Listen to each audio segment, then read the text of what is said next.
Vous avez entendu, il faut une fois encore sauver nos retraites. La dernière fois, c'était en 2010, sous Sarkozy. La fois d'avant, c'était la réforme Fillon, en 2003. 10 ans plus tôt, c'était la réforme Balladur. Aujourd'hui, c'est le gouvernement Ayrault qui prétend les sauver. À chaque fois, c'est la même histoire qu'on nous sert. On nous dit « on vit plus longtemps, alors il va falloir travailler plus longtemps ». Mais en fait, c'est notamment parce que la durée totale du travail a globalement diminué que nous vivons plus longtemps.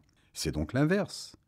Et puis, si l'espérance de vie progresse encore un peu aujourd'hui, l'espérance de vie en bonne santé, c'est-à-dire sans maladie grave, elle, stagne. Elle est aujourd'hui de 62 ans en moyenne. Or, 62 ans, c'est justement l'âge moyen de départ en retraite. En d'autres termes, un travailleur prend aujourd'hui sa retraite au moment où les pépins de santé risquent de commencer. On nous dit aussi, en 2040, il n'y aura plus qu'un actif pour un retraité. D'abord, ces experts oublient que la France a un grand nombre de naissances qui assurent le renouvellement des générations. C'est loin d'être le cas en Allemagne, par exemple. En 2040, le nombre d'actifs sera donc suffisant, surtout si on tient compte des gains de productivité qui seront accomplis d'ici là.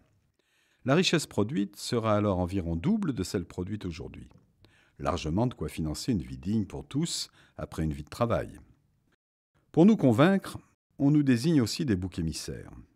Ce sont souvent les fonctionnaires, alors même qu'ils ont la même durée de cotisation et le même âge de départ moyen en retraite que dans le privé. Ce sont aussi les fameux régimes spéciaux, alors qu'ils sont financés par des cotisations supplémentaires. Et d'une manière générale, ce sont maintenant tous les retraités à qui l'on reproche de vivre sur le dos de la jeune génération. Mais dresser les uns contre les autres n'a jamais fait entrer un centime de plus dans les caisses. C'est d'ailleurs l'un des points communs de ces réformes successives. Elles ont toutes échoué. Souvenez-vous, en 2010, le gouvernement disait régler le problème jusqu'en 2020, au moins. Résultat, 3 ans plus tard, rebelote. Autre point commun, ce sont toujours les mêmes recettes. Augmenter le nombre d'années de cotisation, baisser les pensions notamment en augmentant impôts et cotisations, retarder l'âge réel de départ en retraite. En fait, le véritable objectif de ces dites réformes n'est nullement de sauver notre système de retraite. C'est au contraire, le rendant de moins en moins attractif, de pousser chacun d'entre nous à se payer une retraite complémentaire. Vous avez remarqué, à chaque réforme, toutes ces publicités qui fleurissent pour nous inciter à la prévoyance ? Alors, adieu la solidarité. Pourtant, des solutions durables existent, mais à l'inverse, elles partent des besoins. Explication. Regardez le traitement des femmes face à la retraite. Une retraitée sur 3 vit sous le seuil de pauvreté, ça veut dire moins de 600 € par mois. Un véritable scandale qui est notamment la conséquence d'une autre injustice. En France, les femmes sont payées 25% de moins que les hommes, à poste et qualification égales. Alors imaginons un instant qu'on établisse une véritable égalité salariale dans ce pays. Le salaire des femmes rapporterait immédiatement à la sécurité sociale 52 milliards d'euros. De la même manière, la création d'1 million d'emplois produira environ 15 milliards de recettes nouvelles pour la sécurité sociale. Le double du déficit du régime des retraites. CQFD.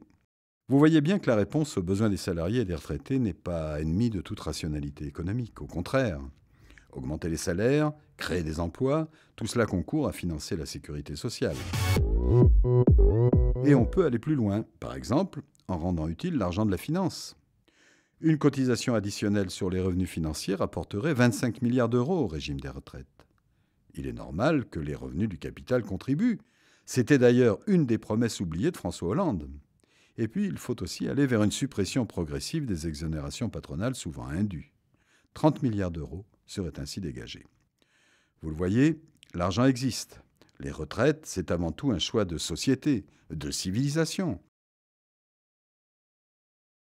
Les communistes au cœur du front de gauche proposent une autre réforme des retraites. Une réforme qui garantira la retraite à 60 ans à taux plein au minimum au niveau du SMIC.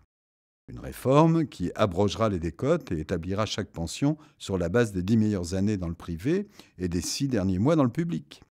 Une réforme qui comptabilisera enfin les années d'études. Cette réforme constituerait une grande avancée de société. Elle est finançable. Partout en France, menons le débat. Interpellons nos élus, faisons valoir qu'une autre réforme est possible. C'est l'engagement des communistes, car notre seul dessein, c'est l'humain d'abord.